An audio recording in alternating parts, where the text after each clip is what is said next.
The year was 1913.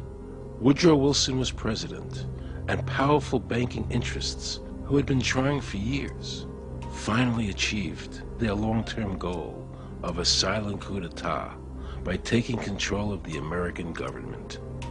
The first thing they did to accomplish their takeover was convince Secretary of State Philander Knox to lie to the American people and tell them that the 16th Amendment, the Income Tax Amendment, had been legally ratified by the states when it was not. The bankers knew that this tax would ultimately end up in their pockets. Because of this fraud, the American people were led to believe there was now a tax on their labor. Congress and the President are completely aware of this fraud, and it was even cited in a recent court case.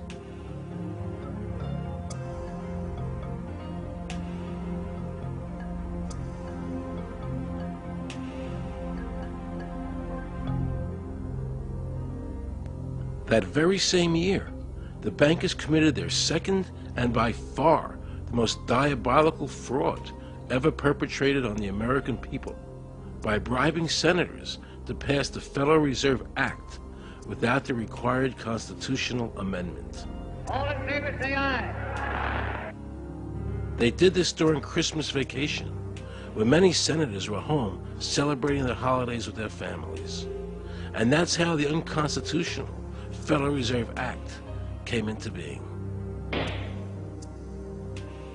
They were very clever, and they understood that whoever issued the money for America would control the government. The bankers won, and the American people lost, because most politicians will sell their soul for $1. And now the Federal Reserve could issue dollars legally. As Mayor Rothschild said, "Give me control of a nation's money supply, and I care not who makes its laws." He knew that he and the other bankers would now control the laws of the nation. Government gave these bankers one of its most important powers, and now had to borrow money from them and pay interest to finance the government.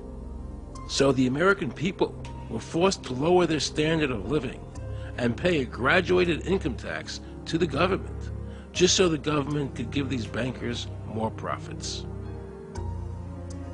President Woodrow Wilson, who signed the Federal Reserve Act into law, later said, in regret, "I am a most unhappy man. I have unwittingly ruined my country. A great industrial nation is now controlled by its system of credit. We are no longer a government by free opinion, no longer a government by conviction and the vote of the majority, but a government by the opinion and duress of a small group of dominant men." The Federal Reserve was created by Congress in 1913, and it was entrusted with the power granted originally to the Congress by the U.S. Constitution to coin money and regulate the value thereof.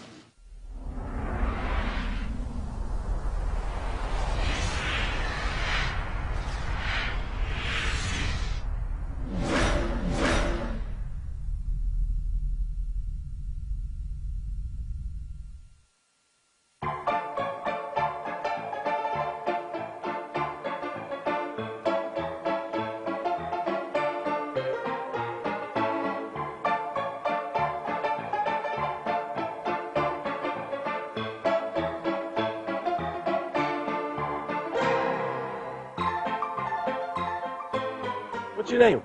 Jan Crafting? Hi, Jen. I'm Aaron Russo. I produced the movie Is this a joke? Am I going to No, that's not a joke. Okay. No. I produced the movie Trading Places with Eddie Murphy and The Rose with Bette Midler, many movies. I'm doing a feature film. And my film is about my quest to find out whether or not people pay income taxes. Do you pay an income tax? Yes, I do. You do? Yeah. Have you ever seen a law that requires you to pay an income tax? Have I ever read it? You mean in the page, black and white? No, no. So you pay the income tax, I assume? Of late. Well, actually, no, I didn't file last year, but Okay. I'm sorry, is this on film? No, I paid my taxes. My question to you is, have you ever seen a law that says you have to pay an income tax?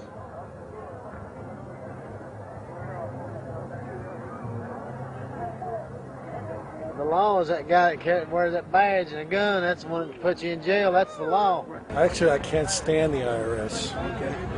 They're evil. Do you have any fear of the IRS? Not really, because I'm Canadian. I think it's actually unconstitutional, is what I've heard.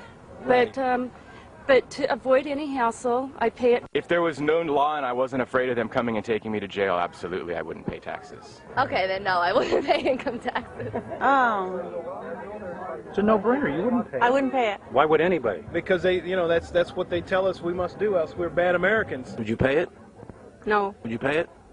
No. Why would you pay taxes if you don't have to? What if I told you that all your money that the income tax that's paid into the income tax just goes to pay the interest on the national debt? That's incredible. That's truly incredible. I thought it was for infrastructure and all the other stuff. The income tax is not legal because it would be a direct tax and it is not apportioned as the Constitution demands. If it's against the Constitution, then why are we doing it?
I really expected that, of course, there's a law that you can point to in the law book, the code, that requires you to file a tax return. Of course there is.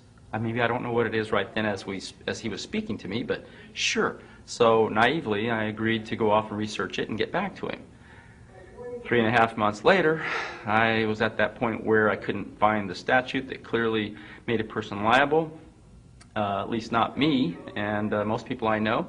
And I had no choice in my mind except to resign. I had to leave the IRS because I presented evidence that I had accumulated indicating that the agency was violating the law and violating people's rights. And I asked the agency for a response to my sincere concerns. And the answer I got was that they would not respond to my concerns and that they would provide me with the paperwork necessary to tender my resignation. But We the People Foundation for Constitutional Education put a full-page ad in the USA Today on July